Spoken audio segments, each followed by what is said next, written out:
प्यार का पहला एहसास, एक सच्ची कहानी। मैं आपका अच्छा दोस्त हूँ। हाँ, यही विश्वास उसने दिलाया था जब मैंने पूछा हम दोनों एक दूसरे से क्यों बात करते हैं। हाँ, हम एक अच्छे दोस्त हैं, मैंने भी मान लिया। तब क्या, बातों का सिलसिला जारी हो गया। बातें बातें, सिर्फ बातें बातें जो दिल को छू जाए, बातें जो कभी ख़त्म ना हो। हाँ, वही बातें जो इंसान को इंसान के करीब लाती हैं, जिससे मनुष्य मनुष्यता का पाठ पढ़ता है। पर क्या किसी लड़की और लड़के के बीच दोस्ती तक सीमित रहती है? आई थिंक नहीं, खासकर जब वो बहुत करीब रहे। जाहिर है उनके बीच आकर्षण बढ़ेगा, वो एक दूसरे के करीब आएंगे, करीब करीब और करीब। मुझे अच्छे से याद है हम एक दूसरे से बातें करने लगे, पर मिले कभी नहीं। हाँ, जब कभी काम होता तो वो मेरे घर आ जाता, मैं भी ईद पर उसके घर गई, पर हमारे बीच उस समय कुछ नहीं था। खासकर मैं खुद को कंट्रोल रखने की आदी थी। अब उसे मेरे घर आना अच्छा नहीं लगता, पता नहीं क्यों। फिर एक दिन वो मुझसे मिलने की जिद करने लगा। लगभग महीनों कहता रहा, मिलना है कि नहीं सिया? नहीं। पर एक दिन बहुत सोचने विचारने के बाद मैंने अपने फ्रेंड से कहा। उसके ही कहने पे मैं मिलने को तैयार हो गई। रास्ते में मेरा दिल रो जरूर रहा था कि मैं जा क्यों रही हूँ आखिर। ऐसे में तो मैं खुद को खो दूंगी, क्या मैं खुद को लॉस कर रही हूँ? खैर, वहाँ पहुँची, बहुत अच्छा लगा। पहली बार किसी लड़के को इतने करीब से महसूस किया। हाँ, आज भी याद है वो दिन, बिल्कुल उसी तरह, फ्रेश एंड क्लीन। अब तो बातों के साथ मिलने का सिलसिला भी जारी हो गया। कभी मुझे कोई काम होता तो मैं बुला लेती, और कभी मैं बिना सोचे समझे उसको दोस्त मानती रही, बिना कभी ये सोचे कि आखिर वो मेरे बारे में क्या सोचता है। हाँ, मैं तो मान चुकी थी वो मेरा अच्छा दोस्त है, फिर कोई शक या सोचने की गुंजाइश कहाँ। एक दिन शाम में वो फिर से मिलने की जिद करने लगा। रिबू, आप मुझसे मिलने आ रही हैं, है ना? सिया, अभी? नहीं नहीं। रिबू, डर गई क्या? मैं शाम को क्यों बुला रहा हूँ, है ना? सिया, नहीं, मैं किसी से नहीं डरती। रिबू, तो आ जाओ। सिया, आज नहीं, फिर कभी, 4-5 दिन बाद।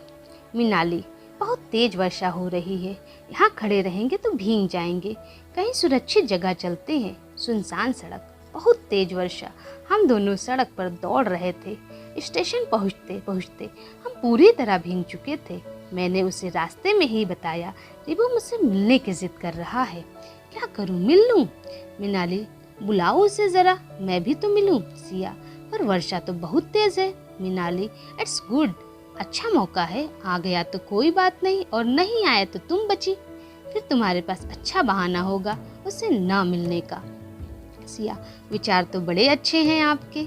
मैंने उसे कॉल किया, हम स्टेशन पर हैं, मिलना है तो आ जाओ। मिनाली को घर जाना है और हम उसकी बस का वेट कर रहे हैं। पहले तो उसने इनकार किया, फिर एक बैग हमारे सामने आकर खड़ा हो गया। मैं आश्चर्यचकित बस उसे देखती रह गई। कोई एक नॉर्मल फ्रेंड के लिए बारिश में भीग के भी आ सकता है, जबकि मुझे मालूम था कि बारिश से एलर्जी है उसे। उसका इस तरह बारिश में भीगकर मेरे लिए आना, प्यार के अनदेखे एहसास ने मेरे रोम रोम को छू लिया। हमारी मुलाकातें और बातें हमेशा की तरह जारी रही। वो मुझे हमेशा विश्वास दिलाता, हम बहुत अच्छे दोस्त हैं। ज़िंदगी में अगर कभी ज़रूरत पड़े मुझे पुकारना, जब कोई नज़र नहीं आएगा तो वहाँ मैं नज़र आऊँगा। उसकी इस तरह की बातें मेरे दिल दिमाग पर छाती रही, और फिर ऐसा लगने लगा कि अगर उससे मैं एक दिन भी ना बात करूँ तो पूरा दिन बेकार हो जाएगा। उसने अपनी प्यारी प्यारी बातों में मुझे ऐसे उलझाया कि मैं बस उसकी आदी हो गई। कभी कभी मैं कह उठती, शराबी को जैसे लत पड़ती है शराब की, मुझे लत पड़ गई है आपकी।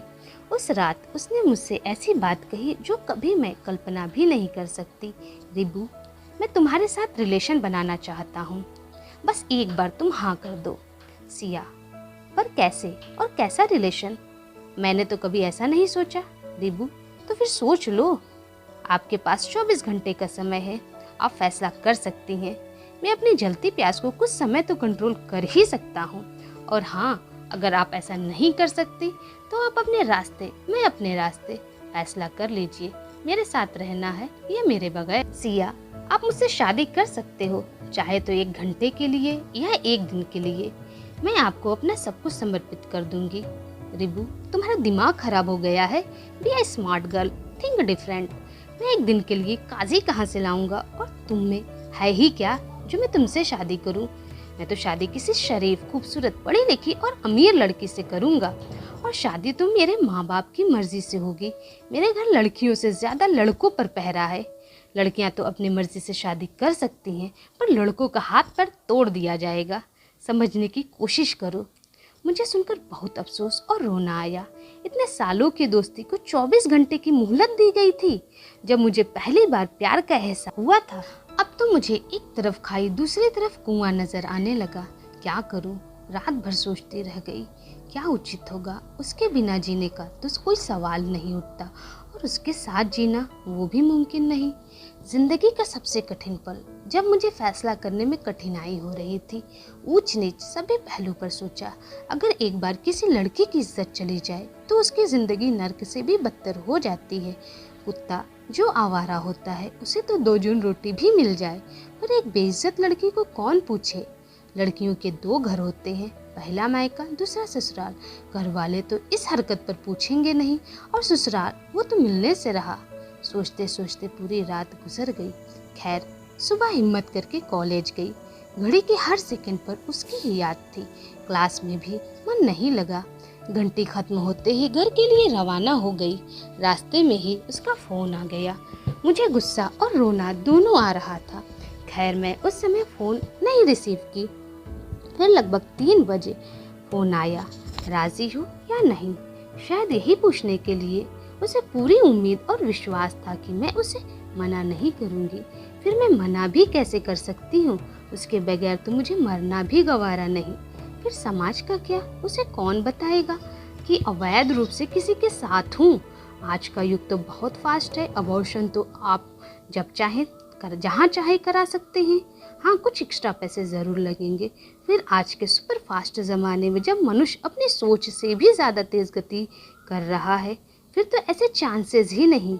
आज बाजार में हर प्रकार की दवा उपलब्ध है, जो खुलेआम बड़े से लेकर छोटे मेडिकल स्टोरों पर उपलब्ध है। चाहे जब चाहे जहाँ चाहे ऐसे साधन प्राप्त कर सकते हैं। फिर क्या?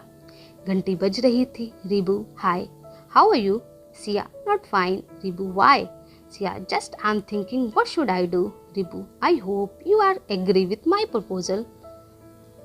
सिया, दृढ़तापूर्वक, नहीं। आज के बाद आप मेरे सेल पे कॉल नहीं करेंगे, और न मैं। Ribu, Siya, hello, listen. सिया, सिया। मैंने फोन रख दिया और रोने लगी। लगातार रोती रही, हर सेकंड, कई महीनों तक। फिर धीरे धीरे यादों पर समय का मैला आंचल पड़ने लगा, और यादें उस आंचल में कहीं दबती रहीं। काम में खुद को बिजी रखने लगी। बिजनेस की वजह से संडे को ही मौका मिलता, तो संडे को उसकी बड़ी याद आती, और मैं खूब रोती। अब धीरे धीरे महीनों में 1-2 बार रो लेती। मुझे अब भी यकीन नहीं होता कि वो मुझसे दूर है।